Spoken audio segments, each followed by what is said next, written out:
There were years, not so long ago, when my job as a Russia watcher meant spending several hours a day reading and writing about the Kremlin's diabolical schemes to undermine Western democracy through troll farms, botnets, fake news networks, and, stolen data leaks. Pundits and policymakers were in the bylines and the headlines every morning with terrifying new revelations and allegations about Moscow's long, spindly arm. To be sure, there's plenty of evidence cataloging the cyber attacks of Russian hacker groups like Cozy Bear and Fancy Bear, not Fozzie Bear. I'm often tempted to say Fozzie Bear's in there. He's not. He's something different. And there's evidence of how these advanced, persistent threats work with Russian intelligence agencies. Western concerns about Russia have shifted in the last couple of years, of course, as the focus has moved to Ukraine and outright military threats involving tanks, warplanes, and occasionally even nuclear weapons. But folks, it's an election year in the United States, and like it or not, we're set to get the same matchup as last time. And the lead up to voting this November is sure to renew fears in the United States about Russian malign influence.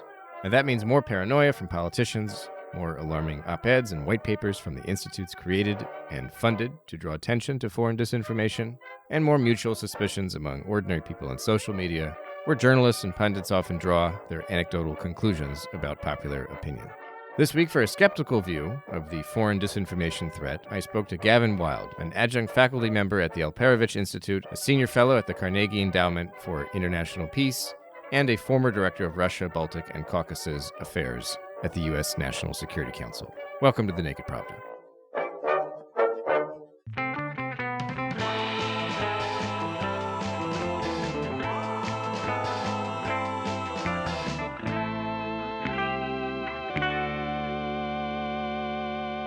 Howdy, folks. Welcome back to the show. I'm your host, Kevin Rothrock, the managing editor of Medusa in English. On this week's show, I spoke to Gavin Wild, focusing on two articles he's written in the past few months. There's a March 26 paper in the Texas National Security Review and a May 3rd essay in Foreign Affairs, which he co-authored with Olga Beligalova, Lee Foster, and Thomas Reed. The titles give away the core arguments here, so let me read them both. First, there's From Panic to Policy, the Limits of Foreign Propaganda and the Foundations of an Effective Response. And then the co-authored essay is titled, Don't Hype the Disinformation Threat. Downplaying the risk helps foreign propagandists, but so does exaggerating it. As Gavin and his co-authors point out in their piece, the specter of Russian propaganda is alive and well in American politics. Representative Michael McCaul, the Texas Republican who chairs the House Foreign Affairs Committee, recently told Julia Ioffe at Puck News that Russian propaganda has infected a good chunk of the Republican Party. Earlier this year, California Democrat and former House Speaker Nancy Pelosi told CNN that pro-Palestinian protesters in the U.S. are repeating Mr. Putin's message, and she even claimed that some of the activists are connected to Russia. Now, for millions of Americans, and obviously for some of the most important politicians in Washington, these comments are damning revelations of malign foreign influence, not baseless paranoia or attempts to scapegoat American policymakers. Considered alongside the ample evidence that adversaries in Moscow and Beijing do covertly seek to influence American politics, many reject the idea that Russian or Chinese disinformation even could be overhyped. Our very democracy is at stake, damn it. This is existential. And this is where I began my conversation with Gavin Wild. How do you square warnings that, disinformation is, the threat of foreign disinformation is overhyped with the fact that, there's no doubt that Chinese and especially Russian intelligence services are seeking to use technology and propaganda to sway the American public covertly. Like if somebody's whole job is, say, to track that kind of thing, and you come to them and you say, this disinformation threat is overhyped.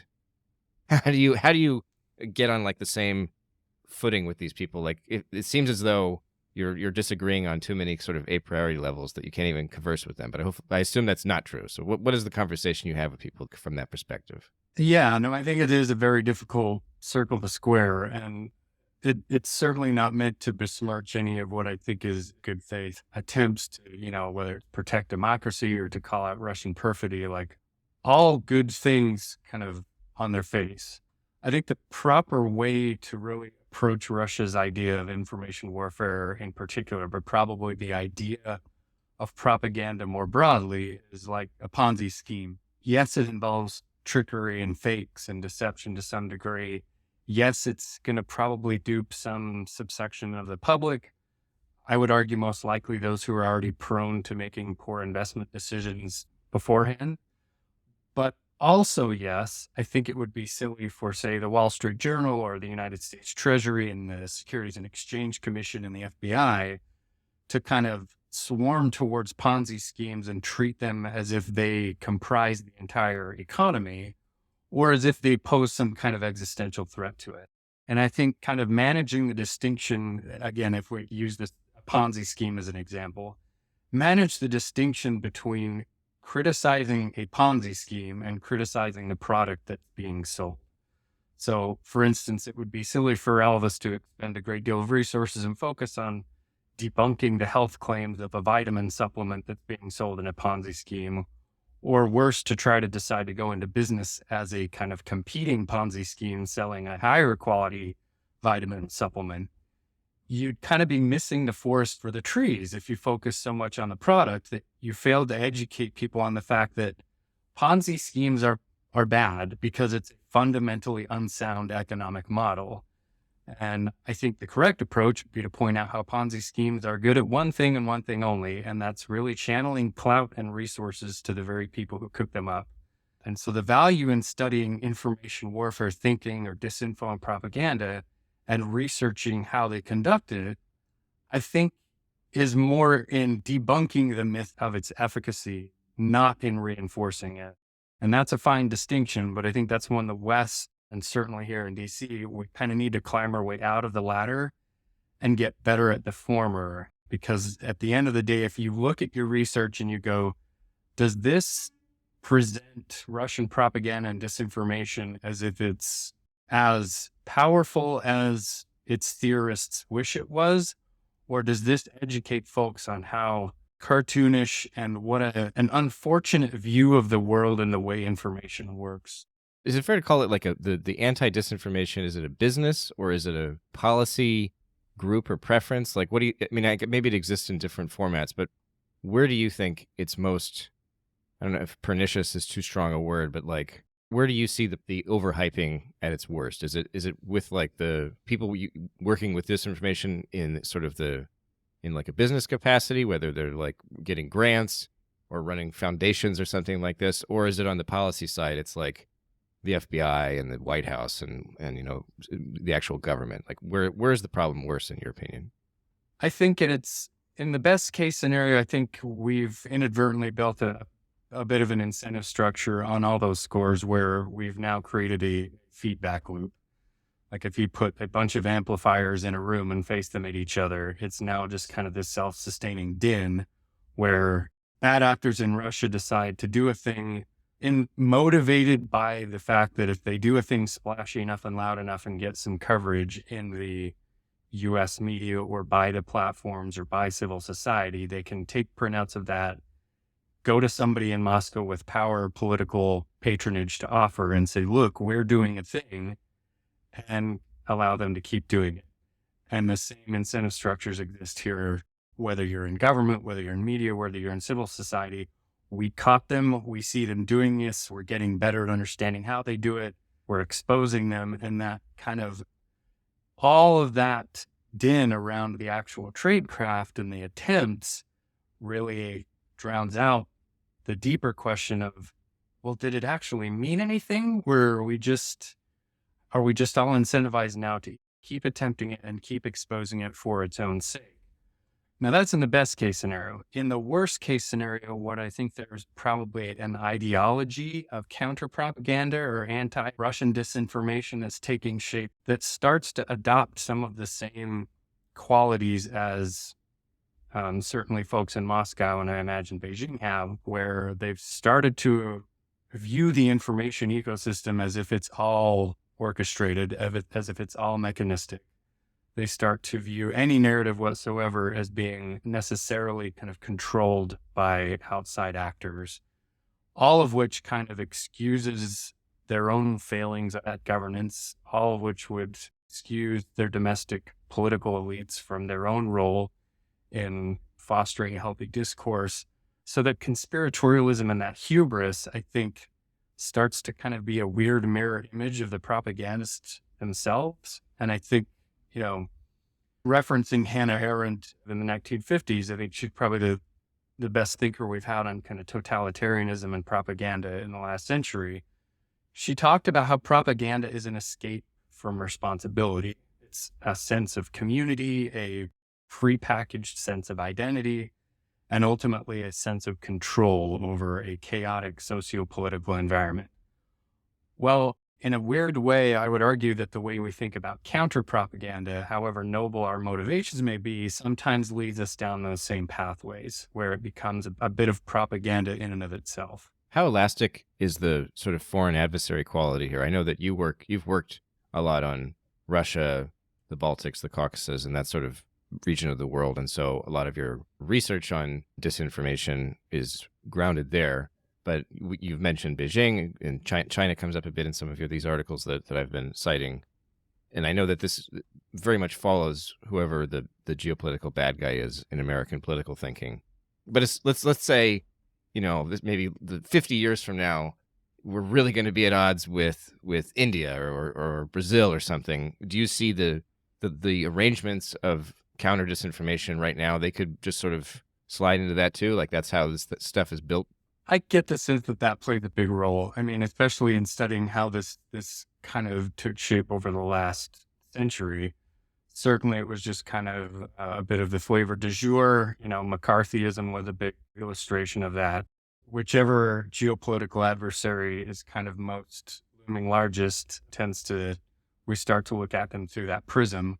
I think that informed a lot of our discussions on TikTok in DC over the last year, frankly. But that's what I mean when I say like adopting the information warfare mindset, whether that's the regime security flavor that Moscow adopted long ago, or kind of the righteous democracy protection flavor that the US and a lot of Western thinkers have adopted more recently. I've come around to the idea that mindset is just inherently autocratic at its core. I don't know that it can fundamentally kind of coexist with the cornerstones that underlie a democratic system: free expression and association, and high degrees of tolerance for dissenting viewpoints, and a certain degree of trust that's required in the notion of organically occurring public sentiment, however empirically sound or counter to its own interest, as it were.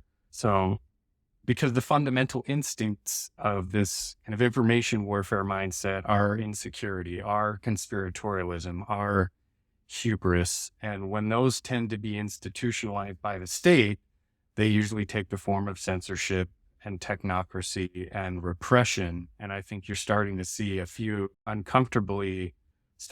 some of those inklings take shape in the discussion around propaganda in the United States presently. And a lot of that is what augured the op-ed that Thomas Rid and Olga Bogolova and Lee Foster and I wrote recently.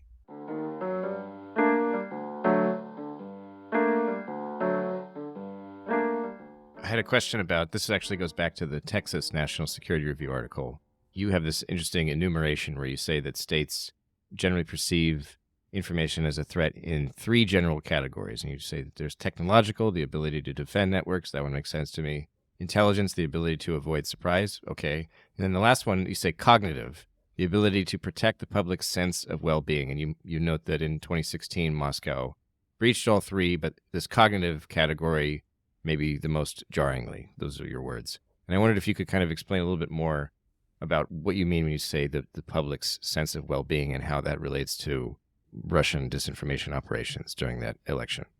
Yeah, I mean, I refer to this idea of kind of ontological security, by which I mean kind of this ephemeral sense of continuity and stability that publics want to feel, and that governments like to sense that they are the guarantors of security over. And so this kind of notion in 2016, certainly coming on the heels of, culturally the United States, we have end of the Cold War, the end of history, a lot of exuberance, democracy won, communism failed. So culturally, we kind of have this sense of continuity. And the 21st century, post 9/11, global financial crisis, et cetera, like there's a lot of disorientation happening. So we were already a little bit on our toes, if you will. And I cite a great book by Martin Gurry called The Revolt of the Public in this paper, but he kind of described that sense of disorientation. It was already just kind of a byproduct of the times we were living in that weren't the result of any kind of calculated push. But then 2016 happens, and there is the sense that a foreign actor has, in a very big way that's not very familiar to the US body politic, rattled our cage in a way that we had not been used to before or hadn't really experienced in that same way. And so I do think there was a legitimate sense of, certainly in 2016 in the circles that I was working in at the time, like there was a legitimately felt sense of this is something qualitatively new and different that we need to figure out how to deal with. In the sense that Russia's intentions were shocking, or that there was impact that was shocking?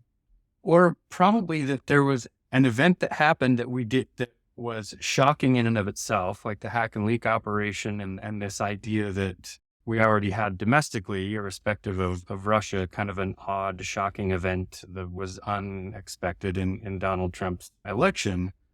But then the very notion that there might have been an external actor that had their thumbs on the scale that might have in some way, tipped it one way or the other, that was just a kind of, that's a shocking notion, especially for people in national security circles who feel like that, that's my job to protect the United States from that kind of thing. And so paired with the fact that Russia has this this is what kind of had me worried at the time, was that sense of unpreparedness paired with the fact that Russia has this very self-reinforcing, holistic way of thinking about information warfare that posed a real dilemma and seemed at the time like a recipe for more disaster, certainly around elections and the democratic process, et cetera. So I'm having a little bit of trouble reconciling.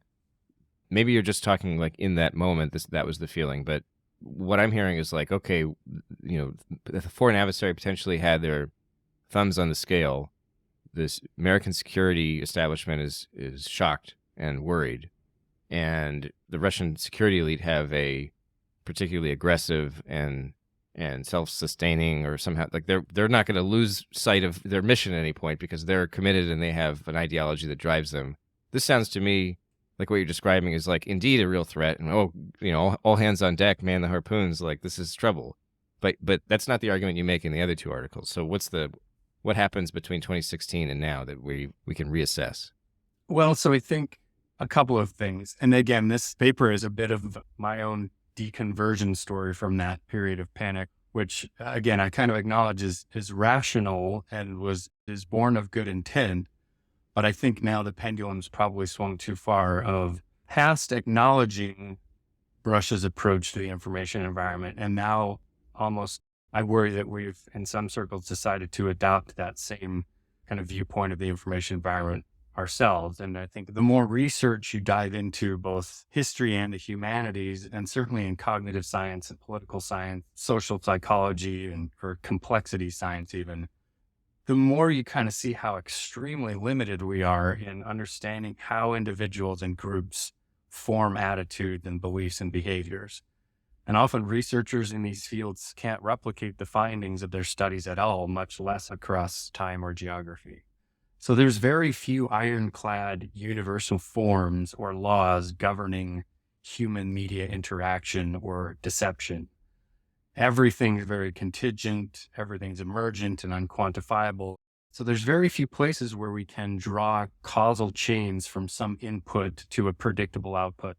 Now, you contrast that vast universe of uncertainty with this notion that because Evgeny Messner, Igor Panarin, Chekhinov and Bogdanov, or Valery Gerasimov wrote some articles or made some PowerPoints demonstrating that societies are as malleable as a canister of Play-Doh, that they've somehow cracked the code of social engineering. There's a lot of hubris on their part and some willful credulity on ours if we accept those two ideas at face value. So these guys, I think, were selling an idea internally to the power brokers of their day in Moscow. They didn't stumble on some holy grail of persuasion and subversion that, frankly, the American advertising industry has been searching for over a century. And so finding a place where, again, we can acknowledge that they are guided by this magical thinking, but this magical thinking does not necessarily represent reality, and making that distinction. And I think too few national security thinkers are incentivized to make that distinction, or certainly in the commercial and civil society space, I think we need to do better at making it. I was very interested to read the arguments you had about the use of hard science and analyzing media interactions. A lot of it echoed, because I studied in 2 aborted PhD programs. One was in history, one was in political science. And especially the political science one, where it was really a lot of like, okay, is this a hard science? Is this a social science? Like, is this science at all? And basically, when reading your article, a lot of what came to mind was this obsession with data analytics and the faith that they will actually reveal reality and predictable science and so on. That seemed to me to be extremely American political scientific thinking. And I wonder, what you just said is, there are these Russian policymakers who seem to have sold Putin and the Kremlin decision makers on this idea that they have the magical tools to brainwash Americans or something like that. But their American counterparts could then turn around and be like, well, hold on, we have to fight this with our own counter brainwashing tools. To me, seems so quintessentially American. It's funny because both sides are really living up to sort of those stereotypes that we have about each other. But here we are. Yeah. And I think I make this point in the paper, but I think every time a lot of those folks in the humanities get us closer to saying, there's no real magic bullet, there's no hypodermic needle, et cetera. It's more complicated than that. Some new technology comes along, and certainly since the advent of, so-called surveillance technologies, that kind of promises advertisers mostly that with enough of these data points, we can reduce humans down to these finite bits and pieces and model them so that they're predictable, and so that hopefully they will see something and click something and buy something. And I think we've tended to kind of adopt that Stafford Beer kind of management technocratic mindset and project it onto our adversaries, certainly in the case of whether it's, the Internet Research Agency or Cambridge Analytica or now TikTok. But also we've decided, well, this is probably something we need to get in the game on too.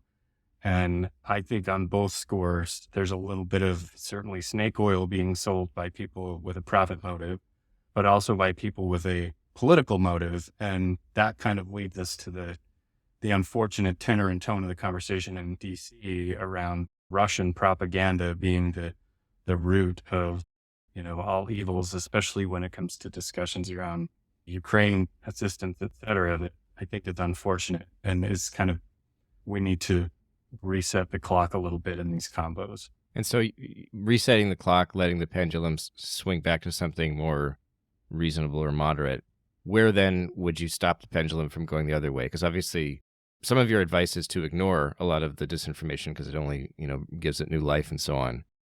Where would you say, okay, well, you don't do nothing there, or rather the police infrastructure in place, the intelligence community and so on, they still need to do that.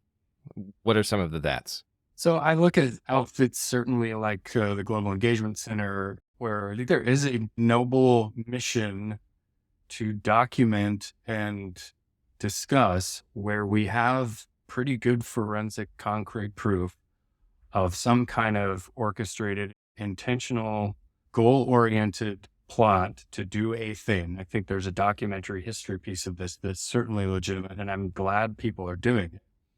Where I think the broader we need to be careful is in how we cover it, whether it's from a journalistic perspective, certainly a civil society one.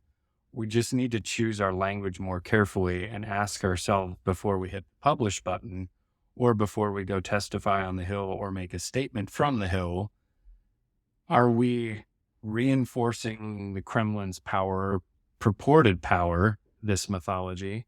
Are we reinforcing it by what we're about to publish or say or do?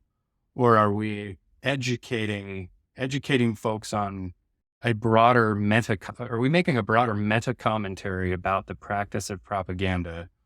Or are we feeding into the mythology about it? I think that's the question everybody across the board needs to ask as they approach one of these, because as Thomas and Olga and we and I wrote, so what was the impact? What was the real world impact? And if you either don't know, go back to the drawing board and see if you can figure that out. But I think among my co-authors, I'm probably the most skeptical. I I think the empirical search for these causal kind of relationships is probably destined for rabbit holes and is probably an unanswerable question at present.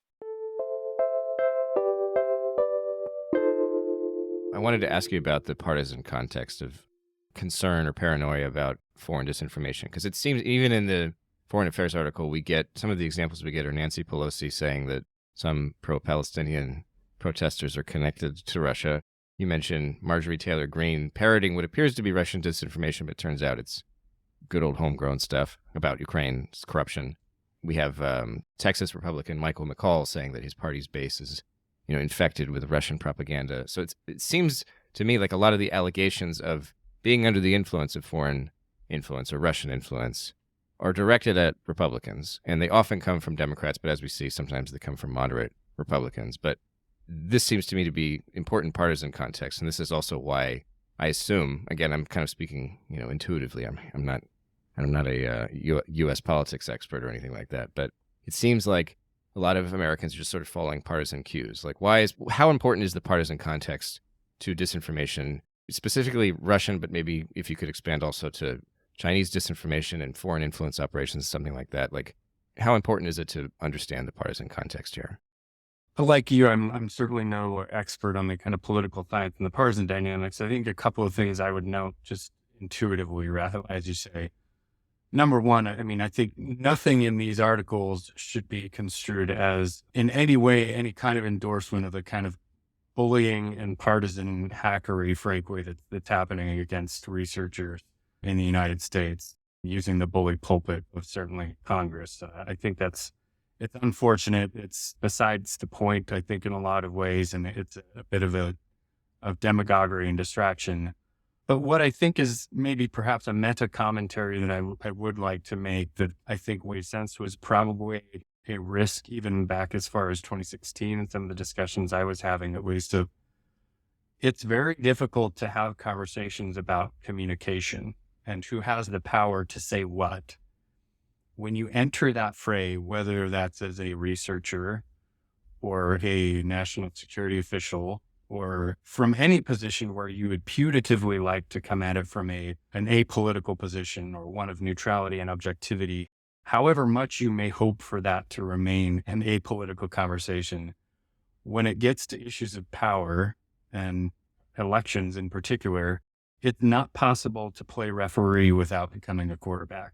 You don't have control over that anymore. And so I think the community that thinks about these things need to be very clear-eyed about, we will perforce have to become players on this field if we wade into those kinds of discussions. And that's going to come with an unfortunate, it sounds like, side effects. But I think the flip side of that is part of this disinformation discussion seems to absolve our domestic political elites from their own responsibility. It's just too simple a scapegoat to say, Nancy Pelosi or Mike McCall are saying X, Y, or Z because of Russian propaganda. That construction means they personally are not held to account for expressing their own opinions and communicating why they hold a certain viewpoint, and for us to be able to kind of hold them to that. There's a sense of zero-sum game, particularly when it comes to issues around Ukraine, of if you can't hold a position that, yes, in a very indirect or inadvertent way, Putin or the Kremlin or Moscow could conceivably capitalize on, ergo, it must be a byproduct of Russian propaganda, I think is harmful and is not something anyone from any political persuasion should wade into, because there is a very important debate that the American public owes itself to have about America's interests vis-a-vis Russia, America's interests vis-a-vis European security and Ukraine. And I'm not going to try to arbitrate, what those are with any finality, but I will say, I think for a lot of folks, certainly in DC, to dismiss some of that debate or paint people that have legitimate questions or want to have that debate as fellow travelers or useful idiots or Russian stooges, I think is extremely counterproductive.